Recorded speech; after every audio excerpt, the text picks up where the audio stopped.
Release resentment. If you find yourself holding on to resentment over time, it can be damaging to your emotional well-being. Resentment can prevent you from moving forward or even make you bitter about future job opportunities. Example, if you were laid off without explanation and feel resentful toward the company. This can lead to bitterness that lasts long after you've left the company. Actionable step: let go of the need for closure from your former employer. Write a letter expressing your feelings whether you sent it or not. This helps you release pent-up emotions and move forward without the burden of resentment. Overcome self-directed anger. Self-directed anger often stems from the belief that you could have done something differently to avoid the job loss. This self-blame can be harmful and prevent you from seeing the situation objectively. Example, after a layoff, you may direct anger toward yourself, asking, "Why didn't I see this coming? Why didn't I work harder?" This can lead to feelings of guilt and self-doubt. Actionable step: practice self-compassion.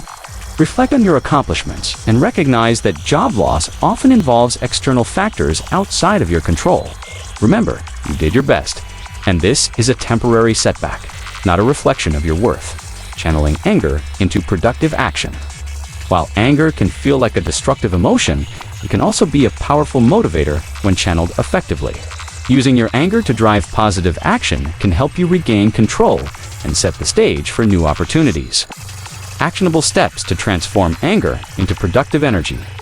Reframe the situation as a learning opportunity. Anger can often stem from the belief that the situation is a loss or a failure. Reframing this as a learning opportunity can help shift your perspective and harness your energy in a more constructive direction. Example, if you've been laid off, instead of asking "why me?" ask, "What can I learn from this?" Perhaps this is an opportunity to explore a new career path, gain new skills, or build a more fulfilling life. Actionable step: identify at least one positive lesson you can take away from the situation. Maybe you've learned how to better advocate for yourself in the workplace, or you've realized you're ready to pursue your true passions. Set new career goals. Use your anger as fuel to refocus your career goals. Anger can propel you toward success if you channel it into ambition. Whether it's setting new career goals or changing industries, let your emotions drive you forward. Example, if you feel angry about the way your previous employer treated you, you can use that anger to propel yourself into a new career direction. Actionable step: write down your career aspirations. Set specific, measurable, achievable, relevant, and time-bound SMART goals. For example, in the next 3 months, I will apply to 10 new job roles that align with my values and interests. Engage in healthy outlets for anger. Physical activity and creative expression can be powerful ways to release anger. Exercise, creative writing, or even artistic expression, like painting or playing music, can help you channel your frustration into something positive. Example, after a frustrating job loss, engage in a vigorous workout, take up running, or start journaling about your experiences and emotions. This can help you process your feelings while also boosting your physical and mental well-being. Actionable step: make a commitment to exercise or engage in a creative activity several times a week. Whether it's a daily walk, yoga, or painting, let these activities help you release your anger and reconnect with yourself. In conclusion, anger and frustration are powerful emotional responses to job loss. While they are completely natural, it's important to process them constructively. By understanding the root cause of your anger, recognizing different forms of anger, and channeling it into productive actions, you can transform this difficult emotional experience into a stepping stone for growth. Use your anger as a catalyst for new opportunities, self-improvement, and the pursuit of goals that truly align with your values and aspirations. Shame or embarrassment? What will people think of me? Shame and embarrassment are complex emotions that often accompany a job loss, particularly if the loss feels public or if it challenges your self-identity. These emotions are deeply tied to your sense of self-worth and how you perceive others might view you. What will people think of me? Is a common and entirely natural question when experiencing a career setback. It can be difficult to confront the vulnerability that comes with being laid off or fired, especially when the loss challenges your sense of competence or success in the eyes of others. Shame tends to arise when you feel that your failure is something that others will judge or look down upon, often based on societal or personal expectations. It can feel like the loss of your job means the loss of respect, admiration, or acceptance from those around you. Embarrassment, on the other hand, is more focused on the external reaction of others, the fear that people will talk behind your back, gossip, or even pity you. Both emotions are common, but they are often misplaced or exaggerated by our inner critic. The critical thing to remember is that shame and embarrassment are emotions rooted in fear and insecurity, not in reality.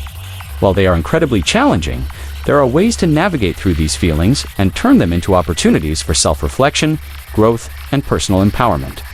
Let's break down why shame and embarrassment occur after job loss, how they manifest in your thoughts and behaviors, and provide actionable steps to process and manage these emotions effectively.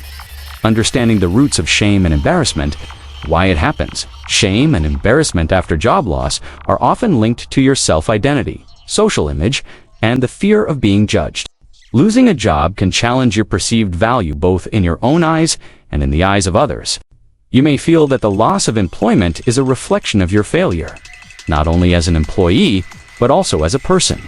This can be particularly intense if your job or career has been a significant part of your identity, or if you're someone who strongly values stability and success. Shame and embarrassment can be triggered by social comparison. Seeing others in your professional circle succeed while you're facing setbacks, cultural expectations, societal pressure to be successful, particularly in your career, can exacerbate feelings of inadequacy. Fear of judgment, the worry that friends, family, or colleagues will think less of you for experiencing job loss. Personal standards. If you have high personal standards or are a perfectionist, you may internalize the job loss as a reflection of personal failure, which can lead to shame. Actionable steps to understand and process shame and embarrassment. Identify the source of your shame. Understanding exactly where your feelings of shame are coming from is crucial to managing them. Are you worried about how your peers will perceive you?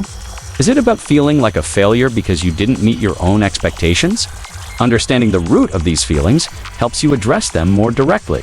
Example, if you're ashamed of losing your job because you think your family will be disappointed in you, reflect on why their opinion feels so significant. Is it because of societal pressure or your own internal need for approval? Actionable step, take a moment to journal about your feelings. Write down the specific thoughts that arise when you think about job loss and what you fear others might think of you. This self-awareness helps you understand the emotion more clearly. Understand the difference between guilt and shame. Guilt and shame often go hand in hand, but they're different emotions. Guilt is about feeling bad for something you did. For example, you feel guilty if you think you could have worked harder, whereas shame is about feeling bad about who you are. For example, you feel like a failure as a person because of the job loss.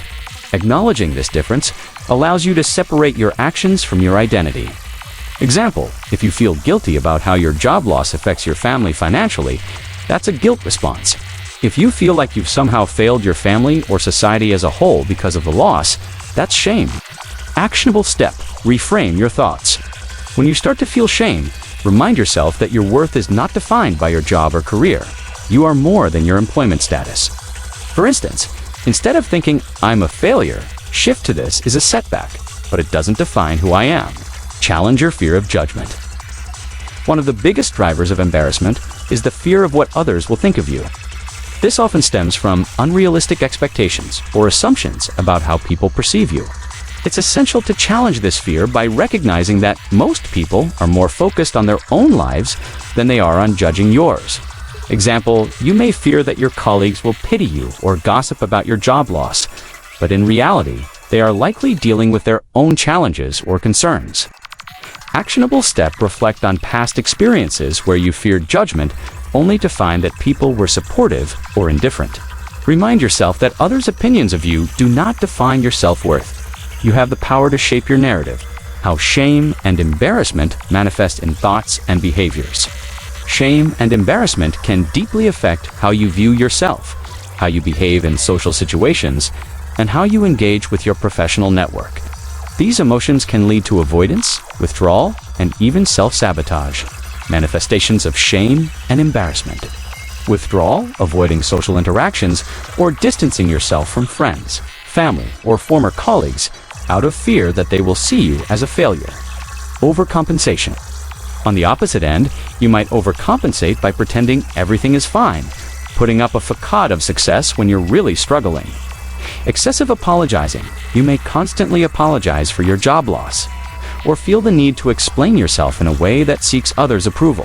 Perfectionism, striving to be perfect, or constantly overachieving in other areas to compensate for the perceived inadequacy related to the job loss. Actionable steps to address shame-driven behaviors.